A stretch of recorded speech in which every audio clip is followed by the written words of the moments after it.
T time bulletin के प्रायोजक हैं अनुष्का एकेडमी। सरकारी सेवाओं में जाने के अपने हौसले को दीजिए उड़ान। जुड़िए अनुष्का एकेडमी के साथ। हिरनमगरी सेक्टर 3 उदयपुर 8233223322। नमस्कार, मैं हूं ज्योति। आप देख रहे हैं news 91 Rajasthan. T time bulletin में आपका स्वागत है। प्रदेश और संभाग की ताज़ा तरीन खबरों के लिए हमारा चैनल सब्सक्राइब करें और बेल आइकन जरूर दबाएं। चलिए खबरों का सिलसिला शुरू करने से पहले नजर डालते हैं अब तक की टॉप हेडलाइंस पर। एमबी हॉस्पिटल की पार्किंग व्यवस्था हुई राम भरोसे, सैलरी नहीं मिलने से कर्मचारी उतरे हड़ताल पर। लूट की नीयत से टूरिस्ट पर हुआ जानलेवा हमला, मुंह पर पत्थर मारकर तोड़े दांत। मानव तस्करी का सनसनीखेज मामला आया सामने, पीहर आई बहन को भाई ने बेचा 5 लाख रुपए में। उदयपुर संभाग के सबसे बड़े सरकारी अस्पताल में इन दिनों पार्किंग व्यवस्था पूरी तरह राम भरोसे नजर आ रही है। ठेकेदार के अधीन काम कर रहे पार्किंग कर्मचारियों को पिछले 2 महीनों से वेतन नहीं मिलने पर कर्मचारी हड़ताल पर उतर आए हैं। हालात ऐसे हैं कि कुछ कर्मचारियों ने नौकरी तक छोड़ दी है, जिससे अस्पताल परिसर में अव्यवस्था बढ़ गई है। संभाग का सबसे बड़ा अस्पताल होने के नाते यहाँ रोजाना हजारों लोग पहुँचते हैं, लेकिन फिलहाल यहाँ की पार्किंग व्यवस्था पूरी तरह पटरी से उतर चुकी है। पार्किंग स्टैंड पर तैनात रहने वाले कर्मचारी अब अस्पताल की चौखट पर न्याय की गुहार लगा रहे हैं। दिसंबर और जनवरी माह का वेतन नहीं मिलने से इन कर्मचारियों के घरों में चूल्हा जलना मुश्किल हो गया है। हड़ताल पर बैठी कर्मचारी अनीशा ने अपना दर्द बयां करते हुए बताया कि मध्यम वर्गीय परिवारों के लिए एक एक दिन का गुजारा करना भारी पड़ रहा है। लोन की किश्तें और रोज़मर्रा के खर्चों के बीच 2 महीने तक बिना वेतन काम करना असंभव है। अनीशा जैसी कई महिला कर्मचारियों ने अब काम पर आना ही बंद कर दिया है, क्योंकि उनके पास आने जाने तक के पैसे नहीं बचे हैं। कर्मचारियों का कहना है कि जब सैलरी की बात आती है तो मैनेजमेंट उन्हें बिल पास नहीं होने का बहाना करता है। कर्मचारियों ने कहा कि भर्ती के वक्त उन्हें इस तरह की किसी शर्त की जानकारी नहीं दी गई थी कि वेतन सरकारी बिलों के भरोसे रहेगा। वर्तमान में करीब 25 कर्मचारी सामूहिक रूप से हड़ताल पर हैं, जिससे अस्पताल परिसर में वाहनों की कतारें लग रही हैं और अव्यवस्था फैल रही है। मैनेजमेंट से कई दौर की बातचीत के बावजूद अभी तक वेतन जारी करने का कोई ठोस आश्वासन नहीं मिला है। कर्मचारी अब आर पार की लड़ाई के मूड में हैं और उनका कहना है कि जब तक उनके खातों में पूरी सैलरी नहीं आती, वे काम पर वापस नहीं लौटेंगे। अस्पताल प्रशासन की इस ढिलाई का खामियाजा अब यहाँ आने वाले आम मरीजों को भुगतना पड़ रहा है। काम का हम हड़ताल पे हम काम नहीं कर रहे हैं। मैं तो आ भी नहीं रही हूँ ड्यूटी पे, तो मेरे को पैसे ही नहीं मिल रहे। मेरे को बहुत नीड है, ज़रूरत है पैसों की। पैसों के लिए ही हम काम कर रहे हैं। धूप बारिश सब तरफ से हम काम करते हैं यहाँ पे ना। जैसे खड़े रहने को बोलते हैं, हम खड़े रहते हैं ना, तो भी अगर सैलरी टाइम पे नहीं आए तो फिर उस काम का क्या मतलब रह जाता है। 20 से 25 कर्मचारी सब यही होंगे। सब हड़ताल पे, काम कोई नहीं कर रहा है। हाँ, सर से बात हुई, सर बोल रहे हैं बिल पास नहीं हुआ। बिल पास नहीं हुआ तो उससे हम क्या कर सकते हैं। जब हम जहाँ नौकरी पे लगे तब हमें तो नहीं बताया गया कि जब बिल पास होगा तभी सैलरी आएगी। हम चाहते हैं हमारी सैलरी आ जाए और सबकी आए। मैं तो यही चाहती हूँ कि सबकी सैलरी आए। चिकित्सा क्षेत्र में पिछले 20 सालों से विश्वसनीय नाम चौधरी हॉस्पिटल, जहां होता है सभी रोगों का सर्वोत्तम इलाज। Chaudhary hospital, Hiranmagri sector 4 Udaipur.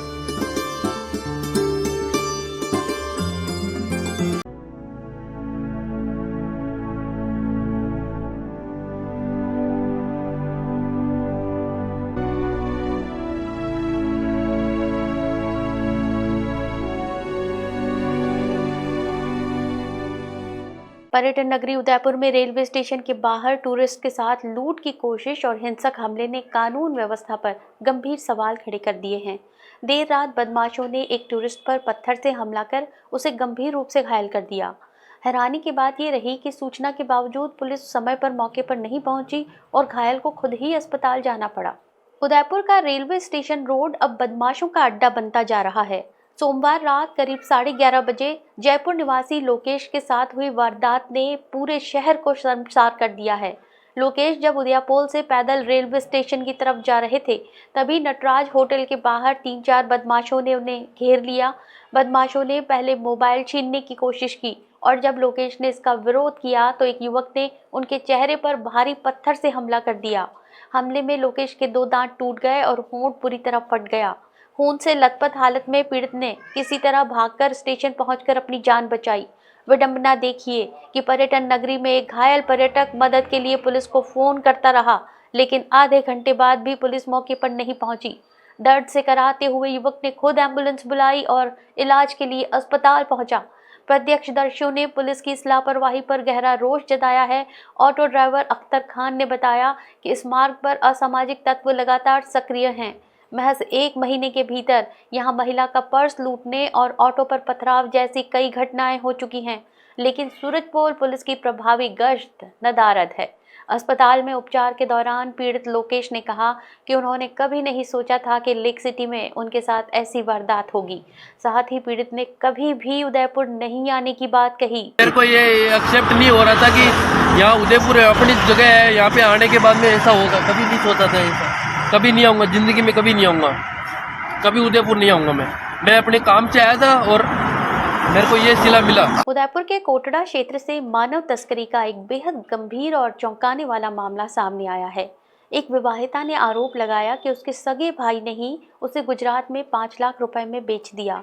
पीड़िता किसी तरह आरोपियों के चंगुल से निकलकर डीएसपी कार्यालय पहुंची और 7 लोगों के खिलाफ नामजद रिपोर्ट दर्ज कराते हुए सख्त कार्रवाई की मांग की है। कोटड़ा क्षेत्र में मानव तस्करी से जुड़ा एक सनसनीखेज मामला उजागर हुआ है। एक विवाहिता ने आरोप लगाया कि उसके सगे भाई ने ही उसे पैसों के लालच में गुजरात में 5 लाख रुपए में बेच दिया। पीड़िता किसी तरह आरोपियों के चंगुल से बचकर निकलने में सफल रही और पुलिस उपाधीक्षक कार्यालय पहुंचकर अपनी आपबीती सुनाई। इसके साथ ही उसने 7 लोगों के खिलाफ नामजद परिवाद पेश कर कार्रवाई की मांग की है। पीड़िता ने अपने परिवाद में बताया कि उसका विवाह कई वर्ष पहले गिरीश के साथ हुआ था, जिससे उसे एक बेटा भी है। करीब 1 माह पहले वो पीहर गई थी। इसी दौरान उसके सगे भाई ने अपने साथियों जगदीश, ललकी देवी, सोना, सुमा और अंबाजी निवासी टीना भाई के साथ मिलकर उसे घुमाने के बहाने गाड़ी से अहमदाबाद ले गया। इस दौरान उसका 2 वर्षीय पुत्र घर पर ही छोड़ दिया गया। अहमदाबाद पहुंचने के बाद आरोपियों ने उसे अधेड़ उम्र के विष्णु पटेल के हाथों 5 लाख रुपए में बेच दिया। पीड़िता का आरोप है कि वहां कई दिनों तक उसका शारीरिक और मानसिक शोषण किया गया। किसी तरह उसने पीहर में पारिवारिक कार्यक्रम का बहाना बनाया और वहां से निकलकर अपने घर पहुंची। बाद में उसने फोन पर पूरे घटनाक्रम की जानकारी अपने पति को दी। सूचना मिलते ही पति ससुराल पहुंचा और पीड़िता को अपने साथ घर ले आया। पीड़िता का कहना है कि उसके पति ने 22 जनवरी को कोटड़ा थाने में उसके भाई के खिलाफ नामजद रिपोर्ट दी थी, लेकिन पुलिस द्वारा कोई कार्रवाई नहीं की गई। इस संबंध में कोटड़ा थानाधिकारी मुगला राम ने बताया कि परिवाद मिलने के बाद सभी नामजद आरोपियों के खिलाफ कार्रवाई की जाएगी। राजस्थान सरकार के बजट 2026 में उदयपुर संभाग को कई अहम सौगातें मिली हैं। विधानसभा में डिप्टी मुख्यमंत्री और वित्त मंत्री दिया कुमारी ने बजट पेश करते हुए उदयपुर को सिग्नल फ्री बनाने की घोषणा की। इसके साथ ही शहर में नया सेंट्रल जेल भवन, अस्पतालों में विश्राम गृह और बाढ़ सुरक्षा से जुड़े कार्यों का ऐलान किया गया है। बजट में सलुम्बर जिले और पूरे उदयपुर संभाग के लिए भी विकास योजनाएं शामिल की गई हैं। वित्त मंत्री दिया कुमारी द्वारा पेश किए गए बजट में उदयपुर जिले को आधुनिक सुविधाओं से लैस करने पर जोर दिया गया है। शहरवासियों को जाम से मुक्ति दिलाने के लिए संभाग मुख्यालय उदयपुर को सिग्नल फ्री करने की घोषणा की गई है। इसके लिए शहर के प्रमुख चौराहों पर फ्लाईओवर्स और अंडरपास का जाल बिछाया जाएगा। सुरक्षा की दृष्टि से एक और बड़ा फैसला लेते हुए उदयपुर में नवीन केंद्रीय कारागृह के नए भवन का निर्माण करवाया जाएगा, जिससे वर्तमान जेल पर दबाव कम होगा। स्वास्थ्य सुविधाओं को ध्यान में रखते हुए उदयपुर के सरकारी अस्पताल में मरीजों के परिजनों के लिए विश्राम गृह बनाने का ऐलान किया गया है। साथ ही बारिश के दिनों में शहर में आने वाली आपदाओं से निपटने के लिए बाढ़ सुरक्षा के विशेष कार्य करवाए जाएंगे। युवाओं के लिए कौशल विकास और आत्मनिर्भरता पर जोर देते हुए इंडस्ट्री पार्टनर्स के साथ मिलकर विशेष सेंटर खोलने की भी योजना है। नवगठित जिला सलुम्बर के लिए भी सरकार ने खजाना खोला है। सलुम्बर में जिला सहकारी उपभोक्ता भंडार खोलने और पंचायती राज के नए भवन बनाने की घोषणा की गई है। वहीं चित्तौड़गढ़ में मेवाड़ के गौरव को दर्शाते हुए कुंभा बायो पार्क विकसित किया जाएगा। बांसवाड़ा जिले के लिए एक ऐतिहासिक घोषणा में वहां फ्लाइंग ट्रेनिंग ऑर्गेनाइजेशन खोलने का निर्णय लिया गया है, जिससे क्षेत्र के युवाओं को विमानन क्षेत्र में करियर बनाने के अवसर मिलेंगे। जी बिल्कुल, बहुत अहम है और एक विकसित राजस्थान के लिए, राजस्थान के संपूर्ण विकास के लिए, राजस्थान की जनता के लिए, उनके लिए, सभी के लिए ये बजट है और पूरा समावेशी बजट होगा, बहुत अच्छा बजट होगा। उदयपुर के जिला कलेक्टर नमित मेहता को भारत स्काउट और गाइड आंदोलन का सर्वोच्च सम्मान सिल्वर एलिफेंट अवार्ड प्रदान किया गया। ये सम्मान उन्हें पाली में कलेक्टर रहते हुए राष्ट्रीय स्तर की स्काउट गाइड जम्बूरी के सफल आयोजन के लिए दिया गया है। बुधवार को जयपुर में आयोजित राज्य स्तरीय समारोह में राज्यपाल हरिभाऊ बागड़े ने उन्हें ये सम्मान प्रदान किया। राजस्थान राज्य भारत स्काउट और गाइड राज्य मुख्यालय जयपुर के तत्वावधान में राज्य स्तरीय राज्य पुरस्कार सम्मान समारोह का आयोजन जयपुर में किया गया। इस समारोह में उदयपुर के जिला कलेक्टर नमित मेहता को भारत स्काउट और गाइड आंदोलन का सर्वोच्च सम्मान सिल्वर एलिफेंट अवार्ड से नवाजा गया। ये सम्मान राज्यपाल हरिभाऊ बागड़े द्वारा प्रदान किया गया, जबकि कार्यक्रम की अध्यक्षता राज्य वित्त आयोग के अध्यक्ष डॉक्टर अरुण चतुर्वेदी ने की। स्काउट के सीईओ सुरेंद्र कुमार पांडे ने बताया कि भारत स्काउट और गाइड राष्ट्रीय मुख्यालय नई दिल्ली की ओर से कलेक्टर नमित मेहता को प्रशस्ति पत्र देकर सम्मानित किया गया है। ये अवार्ड उन्हें साल 2022-23 में पाली जिले के कलेक्टर रहते हुए 18वीं राष्ट्रीय स्तरीय स्काउट गाइड जम्बूरी के ऐतिहासिक और सफल आयोजन के लिए दिया गया है। गौरतलब है कि पाली में आयोजित इस राष्ट्रीय जम्बूरी में देश भर से बड़ी संख्या में स्काउट्स और गाइड्स ने भाग लिया था। आयोजन की व्यवस्थाओं, अनुशासन, सहभागिता और व्यापक स्तर पर मिली सराहना के चलते ये जम्बूरी एक मिसाल बनी। प्रशासनिक समन्वय, सुव्यवस्थित प्रबंधन और स्काउट गाइड गतिविधियों को नई दिशा देने में नमित मेहता की भूमिका को विशेष रूप से सराहा गया। सुरेंद्र कुमार पांडे ने बताया कि silver elephant award Bharat scout और गाइड का सर्वोच्च राष्ट्रीय स्तर का सम्मान है। ये अवार्ड उन विशिष्ट व्यक्तियों को प्रदान किया जाता है जिन्होंने स्काउटिंग आंदोलन की गतिविधियों में योगदान दिया हो। मेवाड़ क्षेत्र को भारतीय रेलवे ने एक और बड़ी सौगात दी है। 16 फरवरी से उदयपुर से गुजरात के असारवा तक नई वंदे भारत ट्रेन शुरू होने जा रही है। इस हाई स्पीड ट्रेन से राजस्थान और गुजरात के बीच कनेक्टिविटी मजबूत होगी। हालांकि इसके साथ ही उदयपुर से जयपुर और आगरा कैंट जाने वाली वंदे भारत ट्रेनों को बंद करने का फैसला भी लिया गया है।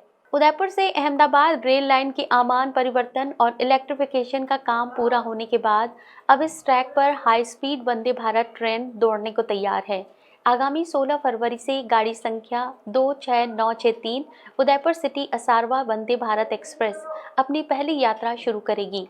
ये ट्रेन उदयपुर से रवाना होकर डूंगरपुर और हिम्मतनगर होते हुए महज 4 घंटे 15 मिनट में असारवा पहुंचेगी।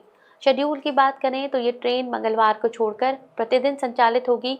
उदयपुर से ये सुबह 6:10 पर रवाना होकर 10:25 पर असारवा पहुंचेगी। वहीं वापसी में गाड़ी संख्या 26964 असारवा से शाम 5:45 पर चलकर रात 10 बजे वापस उदयपुर सिटी पहुंचेगी। उदयपुर सांसद डॉक्टर मन्नालाल रावत ने इस ट्रेन को भविष्य में सूरत तक बढ़ाने की भी मांग उठाई है, ताकि प्रवासियों और व्यापारियों को और अधिक लाभ मिल सके। इस नई रेल सेवा की शुरुआत के साथ ही उत्तर पश्चिम रेलवे ने कुछ पुराने रूट्स पर वंदे भारत ट्रेनों को बंद करने का आदेश जारी किया है। रेलवे के अनुसार उदयपुर सिटी जयपुर वंदे भारत 20979 और 20980 का संचालन 14 फरवरी से बंद हो जाएगा। वहीं उदयपुर सिटी आगरा कैंट वंदे भारत 20981 और 20982 सेवा 15 फरवरी से संचालित नहीं की जाएगी।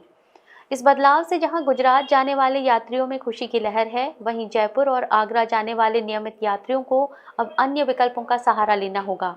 रेलवे का मानना है कि उदयपुर असारवा रूट पर वंदे भारत शुरू होने से मेवाड़ और गुजरात के व्यापारिक संबंधों को नई मजबूती मिलेगी और अहमदाबाद जैसे औद्योगिक हब तक पहुंचना बेहद सुगम हो जाएगा। चलते चलते फिर नजर डालते हैं अब तक की टॉप हेडलाइंस पर। एमबी हॉस्पिटल की पार्किंग व्यवस्था हुई राम भरोसे, सैलरी नहीं मिलने से कर्मचारी उतरे हड़ताल पर। लूट की नीयत से टूरिस्ट पर हुआ जानलेवा हमला, मुंह पर पत्थर मारकर तोड़े दांत। मानव तस्करी का सनसनीखेज मामला आया सामने, पीहर आई बहन को भाई ने बेचा 5 लाख रुपए में। अपने स्मार्टफोन पर प्रदेश भर की खबरों से अपडेट रहने के लिए आज ही हमारा चैनल सब्सक्राइब करें और बेल आइकन जरूर दबाएं। फिलहाल इस बुलेटिन में इतना ही।